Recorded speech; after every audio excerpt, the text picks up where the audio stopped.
Audio synced up.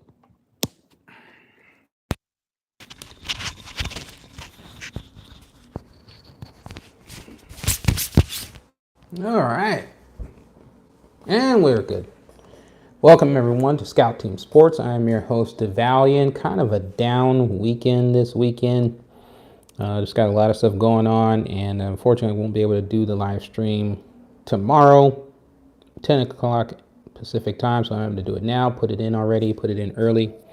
But you can still get the content, even if you're not watching live. Appreciate all of my subscribers. Please be sure to like, comment, and subscribe. If you're truly a sports fan, primarily of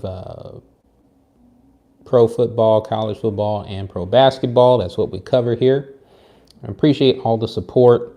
Kind of a down weekend as far as like the lineup and what's going on. I mean, I find myself struggling to try to make importance out of the Pro Bowl now that it's the Pro Bowl games. I really wish, for the sake of the players themselves and their families, that they still had it in Hawaii. And I really think they need to go back to Hawaii. They could take their families there. They can get away from everything as far as like typical, American media and all that stuff, and just have a good time and make a vacation out of it for themselves and their families. And of course, they're not having a game anymore. They're having the Pro Bowl games. So we'll just run through those, and then we'll get more into the NBA, if you will, and a couple other stories we'll also touch on. But now they have the best catch, a game that they did actually yesterday. They have precision passing, closest to the pin, high stakes, starting off with 2 footballs in hand. Each player will attempt to catch punts from a jugs machine. Each player that succeeds in catching the football without dropping others will advance to the next round and attempt to catch an additional football. The most sure-handed player who catches the most footballs wins. And they've got snapshots. They've got epic Pro Bowl dodgeball. So that one is broken down into 2 teams. So they just, so then to have fun. And I think it's mainly because they don't want guys getting injured. They're paying guys a lot of money now, a lot more than they used to, as you know, obviously. And I think it's mainly because they want to prevent injury. They don't want these guys getting injured under contract in the Pro Bowl of all games. I mean, it's bad enough getting injured in the preseason. You get injured in the Pro Bowl, and then you're done, the whole offseason. You're trying to recuperate, and it's no telling if you're going to be ready for the next season, and things like that. So they don't want guys getting injured in the Pro Bowl. So I think that's why they were like, instead of them traveling, yeah, I get it. They can go to Hawaii whenever they want to, if they wanted to. But I still think it was a good idea to send them to Hawaii. I like that tradition for the players. But nonetheless, they have all these different Pro Bowl games. And it's just a way for all the guys to get together and have fun. It's a good time for them. It's a good time for them. So, it's cool. That's cool. Like I said, I still like it the way it used to be, but I get it to a certain extent. I get it. So, I was thinking about fighting it and complaining a lot about it, but you know what? We'll just let it ride. Just let it ride. In other news, Teddy Bridgewater retiring officially, and he was immediately hired as a high school coach from where he went to high school in Florida. So very happy for him, especially seeing as what he came back from back when he was a starting quarterback for the Vikings and a horrendous leg injury. And even though he never really got back to a prominent starting position, he had one attempted with the Broncos and been around with a bunch of other teams as backup quarterback. I mean, I'm pretty sure he's got enough income now to where he can go and do that and he'll be fine.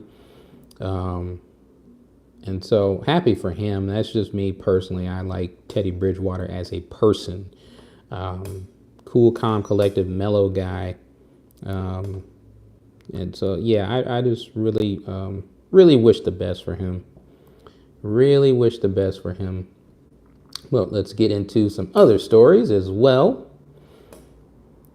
Of course, Harbaugh is the new head coach of the Chargers, and of course, everybody's got big expectations. Raiders, to me, my team, of course, we were trending in the right direction, in my opinion, with hiring AP, hiring Antonio Pierce as the head coach. However, I don't think it was his decision in terms of the GM and the offensive coordinator, which I don't understand why he was not allowed to pick the guys that he want when you let John Gruden do it and you let Josh McDaniels do it.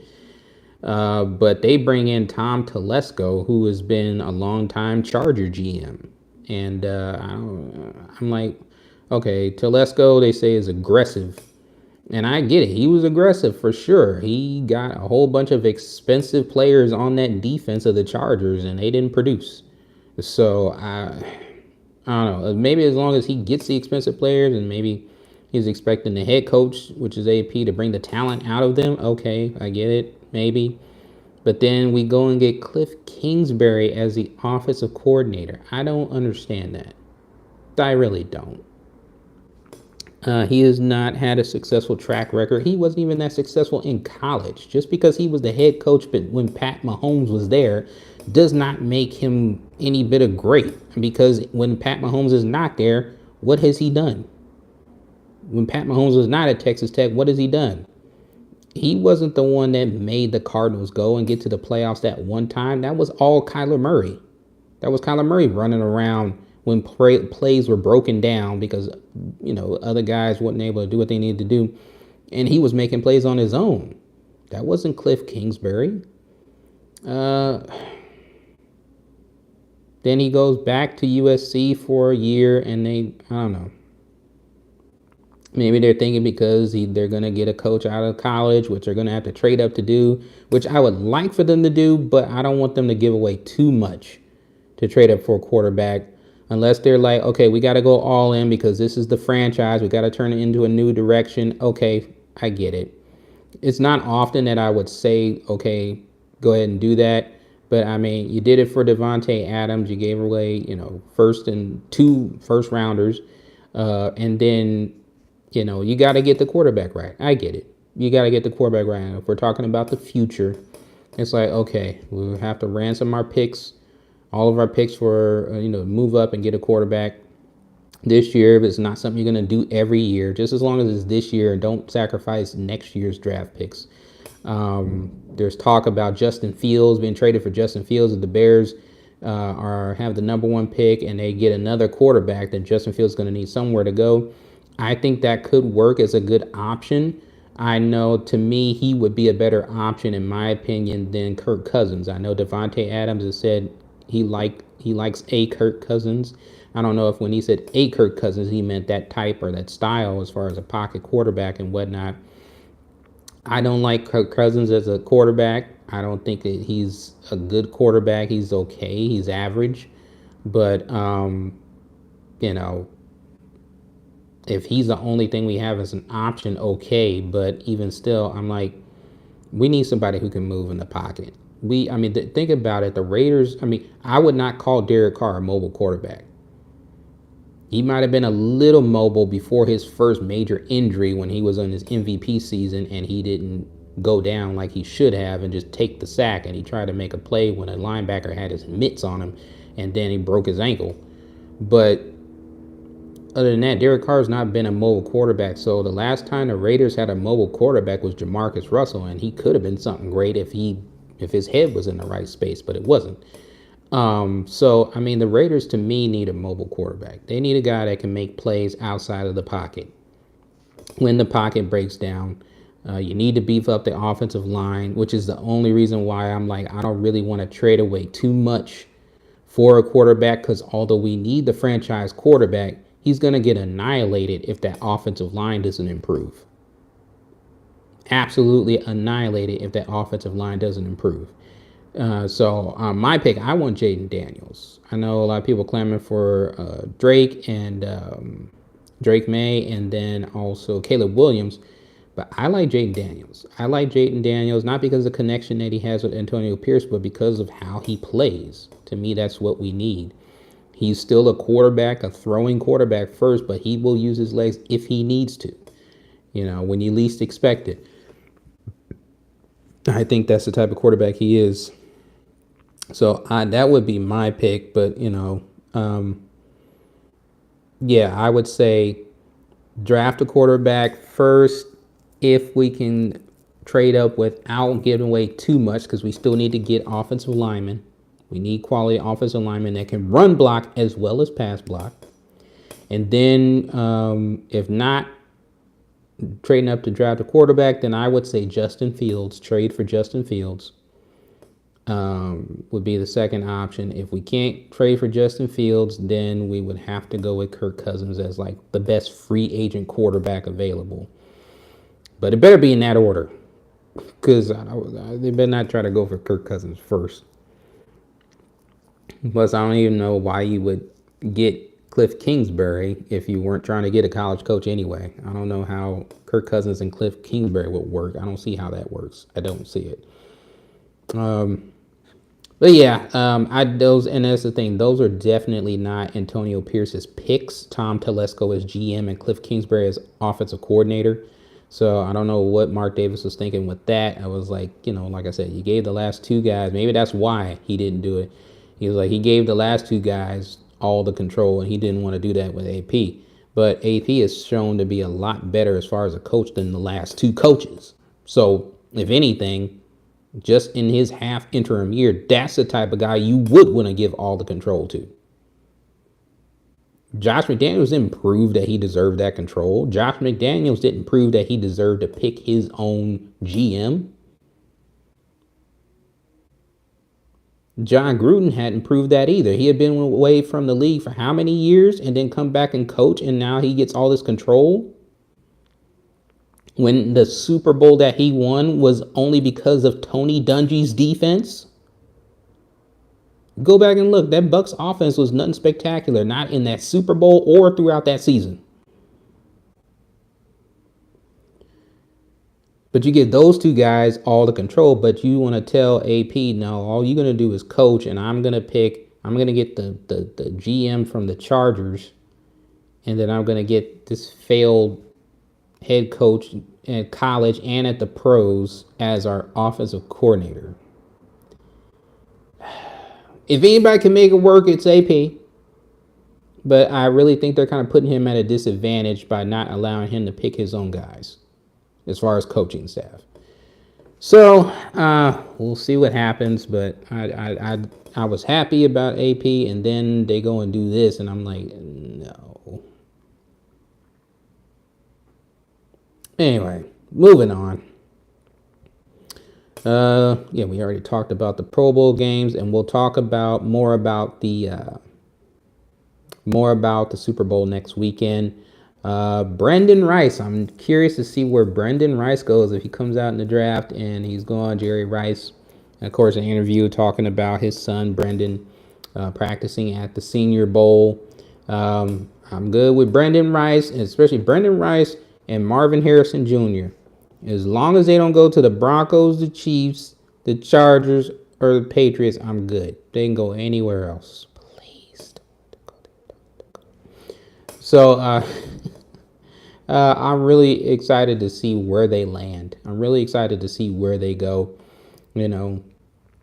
Two sons, two great wide receivers. And like I said, I'm curious to see where they go, as long as they don't go to one of those four teams. And go to my team, they can go to any other division except for, like I said, no Patriots, no Chargers, no Chiefs, no Broncos. And I mean that. But yeah, very, very curious and excited to see where Brendan Rice will eventually play his pro ball, as well as Marvin Harrison Jr., which is he's slated to go first round, like the fourth pick. But yeah, and like I said, we'll be up on the Super Bowl next weekend. I didn't want to get into the NFL honors. First of all, I don't know why they're taking so long. This would be the weekend This would be the weekend to announce this. I don't understand why it's taking so long to go ahead and name who should be the MVP, Offensive Player of the Year, Defensive Player of the Year, Offensive Rookie of the Year, Defensive Rookie of the Year, Comeback Player of the Year, Coach of the Year, and Assistant Coach of the Year. I don't think I've ever seen that before, Assistant Coach of the Year. But that's an honor now. But yeah, all of the other ones, it's like, I think Comeback Player of the Year used to be Most Improved, but now, and then also Comeback Player of the Year. I think in years past they've changed the criteria of what they mean by that, what that means. I really wish they would get like a clear expectation of what Comeback Player of the Year entails and who is eligible for that. But of course, you've got your picks here. The top rank for MVP is Lamar Jackson.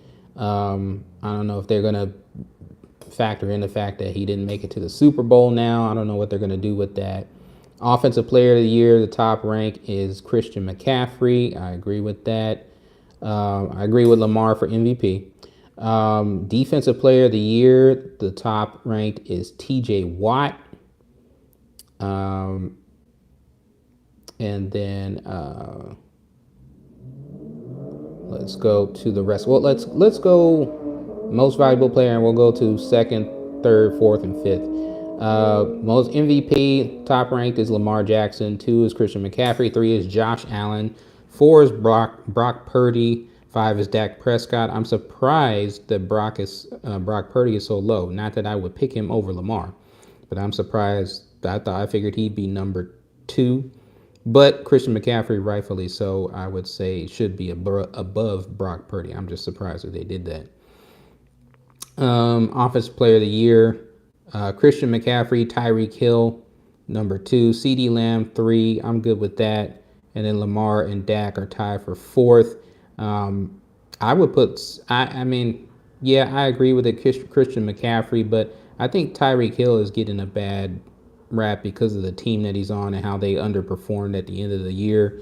With his, kind of a little nagging injury. It wasn't, season ending, of course, or anything like that. But, if it's like he has to do so much more because he's a wide receiver. If he'd have broke that 2,000-yard receiving record, then yeah, he'd have it.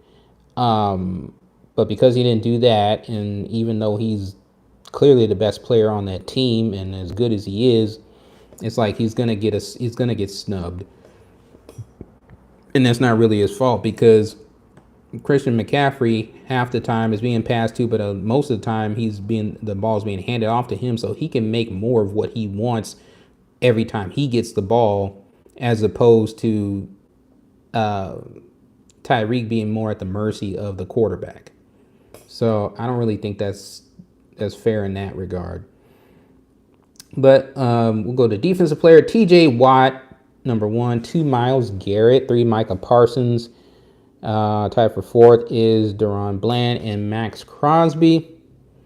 I would have put Max at 3, not just because that's my team, but I would have put Max at 3. To me, Micah Parsons underperformed this year in terms of what is expected of him. And yes, it's the regular season we're talking about, not the playoffs.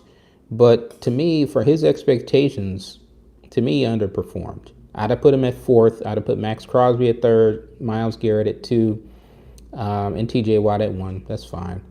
Offensive Rookie of the Year, no question, is CJ Stroud. A close second, though, is Puka Nacua, because of him breaking the rookie wide receiving yards record. And then tied for 3rd is Jamar Gibbs, Sam Laporta, and Bijan Robinson. I wouldn't put those 3 tied for 3rd. I would just say it's Jamar Gibbs. What he has done for the Lions and them getting to the NFC Championship game, it's not all built on one person. And the main cog in that wheel, in that team, is Jared Goff. But I don't think they get there without Jamar Gibbs. I don't think they get to the NFC Championship without that tandem of Montgomery and Gibbs in the backfield. I don't think they get out there with that. They don't get this far without that. And then they were up 24-10, and that defense just gave the game away. So the defense and the head coach, I would say, gave the game away for the Lions, and or else they would be in the Super Bowl right now. Defensive Rookie of the Year, Will Anderson Jr., Houston Texans edge rusher. We can go with that. Kobe Turner in second, Devin Witherspoon at third, Jalen Carter at fourth, Joey Porter Jr. at fifth. Comeback Player of the Year, Damar Hamlin. I understand he's going to get it because of what he went through, rightfully so, in the sense that, for him to come back what he came back from, I still kind of fear for his safety. It just makes me nervous. I don't want nothing to happen to him. But, okay, Baker Mayfield in two. I don't know. Baker is bounced around from team to team, so I really can't say, it's a comeback type of thing for him. It's just, okay, did he, because Baker will play bad next year, and then all of a sudden he'll play good the year after that. So is he going to win comeback player again? You should only be able to come back once. And Baker has already had so many ups and downs in his career. It's like he didn't already probably been runner-up for multiple comeback players of the year because he keeps going up and then he goes down, then he goes up and then he goes down. Is that who you want to give the award to? Nah. Joe Flacco at 3, I can give you that. I'd actually put Flacco at 2. I'd put Flacco at 2, seeing as, even though he didn't play that long, I would put Flacco at 2 because of what he did with the Browns up until that game against the Texans in the playoffs. Stafford at 4, I give you that one. Actually, I put Stafford a little higher, and then 2 is at 5th. Coach of the Year, DeMeco Ryans, yes. First coach, black head coach, yes, I said it, and rookie head coach and rookie quarterback tandem to win their division. It doesn't get any better than that. Of course, a close second is Dan Campbell for getting the Lions, and as long as it took them to finally win a playoff game and to be at home and to win a second playoff game and to get to the NFC Championship, very great task. He's got that whole city believing, and they're looking forward to the future. They just came ever so close to making it to the Super Bowl. Then Stefanski, head coach of the Browns, at third. Shanahan at the Niners at fourth. John Harbaugh at fifth. Yeah, I'm good with that. I'm definitely good with that. Assistant Coach of the Year, Ben Johnson, Mike McDonald are tied for the win. That's the DC of the Baltimore Ravens, who is now the head coach of the Seattle Seahawks. So he is no longer the head coach. DC for the Ravens. He is the head coach of the Seahawks, and then the OC of the Lions, which is Ben Johnson. So yeah, those are the NFL honors. So that's pretty much all we're going to cover for the NFL this weekend, this podcast, and we'll get to the NBA.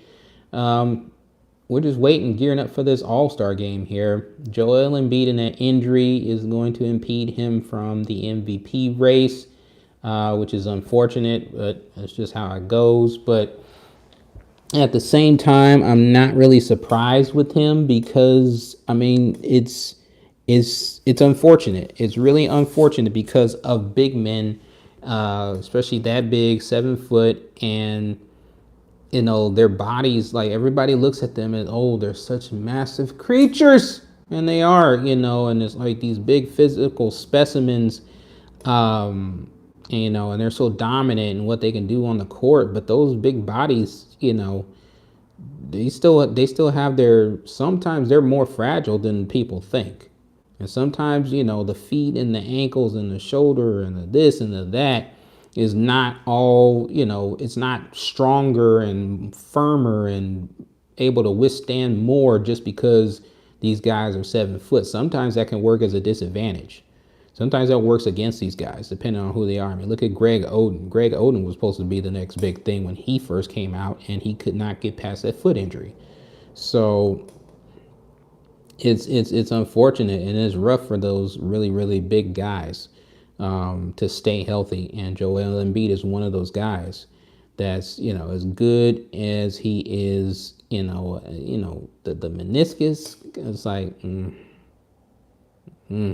not only for MVP, but also for Philly trying to make a push in the playoffs, which is always what they're trying to do. And they're always looking forward to that. And it's like, okay, they can get there, but what are they going to do once they get there? It's already like a foregone conclusion. Most people were thinking that it was going to be between the Bucks and the Celtics anyway in the conference championship. But, Philly was always like, oh, hey, don't forget about us. We're here, we're here, we're here. Not anymore. And I was just, it's just, it's unfortunate for Embiid, with the like I said, his body type is rough. It's hard to stay healthy. Like I said, even if you're eating clean, eating healthy, doing everything that you need to do, like I said, those bones, those ankles, those knees, those meniscuses, sometimes they just don't want to cooperate. Look at Boogie Cousins, man. Like, if Boogie Cousins would have never got injured, I think he'd be doing a lot more and have done a lot more than people would realize if he'd have never gotten injured. But yeah. So just gearing up for the All-Star game. Like I said, I'm really into the 3-point challenge and the NBA slam dunk contest.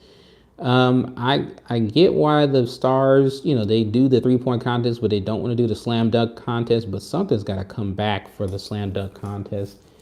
Either that, or if the main stars are just not about dunking anymore, or they're just not good at it. I think that's probably what it is. They say, why the stars of the NBA don't enter the dunk contest. Some will say injuries, some will say they're just going to play in the All-Star game and that's it. They want to stay healthy. But I think it's not really many of them can really dunk that well. It's not really, to me, it's kind of a lost art as far as styles and creativity in dunking. It's kind of a lost art because, I'm not blaming him by any means, but just the way that the league is gone with Steph Curry when he got in there, and it's all about the 3-ball now. I mean, that's probably the number one thing on All-Star Weekend everybody's looking forward to. It's not the All-Star game, it's not the slam dunk contest, it's the 3-point shooting contest, and who can bomb from 3 better than anybody else. So, and that's the one where you still see the stars of the league still playing in that competition. It's like, oh, you get to see them do it, and it's like, that's nice. But yeah, yeah, I think you really need to key in on, I would say, so in the East, to me, is Bucks and Celtics. In the West, I think you got a little bit of a thing between. I get the Heat, what the Heat have done in the past, even just last year. But it's just, I don't know if you can continue to be down and then all of a sudden rise up at the end like you did every single year, back-to-back years. So it's hard to put confidence in that. I know it can happen every now and then, like the Heat just did. But, to see that coming up year after year, I mean, it's eventually going to have to be to the point where you're like the number 1 seed in the East, and because you've built upon the momentum and the success that you've had in getting as far as you did in the playoffs the year before, and so you're there, as opposed to barely making it into the playoffs again or being middle of the road or middle of the pack. And then in the West, it's just, I'm thinking T-Wolves, Nuggets. And I want to put the Suns in there. I do. I really do. But I can't put them in there yet. I can't put them in there yet in terms of the West is going to come down to these 2 teams in the conference finals. Right now, I know it's, a long ways away, and I actually hope that we do get an upset or something different that we weren't expecting, especially in the NBA playoffs. But right now, to me, it's looking like Bucks and Celtics in the East, T-Wolves and Nuggets in the West. Yeah.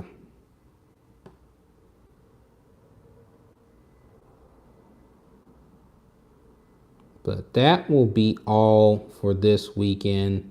Again, appreciate all of my subscribers for tuning in, for listening, for watching. This is Scout Team Sports. I'm your host, DeValian. Believe until you stop breathing. We'll be back to our regularly scheduled timing program as long as nothing comes up, because we do have life to deal with. So I appreciate each and every one of you out there for listening and watching. Even if you don't watch, if you just listen, that's fine with me too. Whether you subscribed or not, I appreciate you for tuning in. Once again, this is DeValian with Scout Team Sports. If there's anything you want me to cover, I can cover in a YouTube short on my midweek scramble. Anything you want me to talk about, I will take those suggestions as far as sports topics. Just leave it down in the comments section and I will look it over. Once again, appreciate each and every one of you. This is DeValian with Scout Team Sports. We'll see you next week.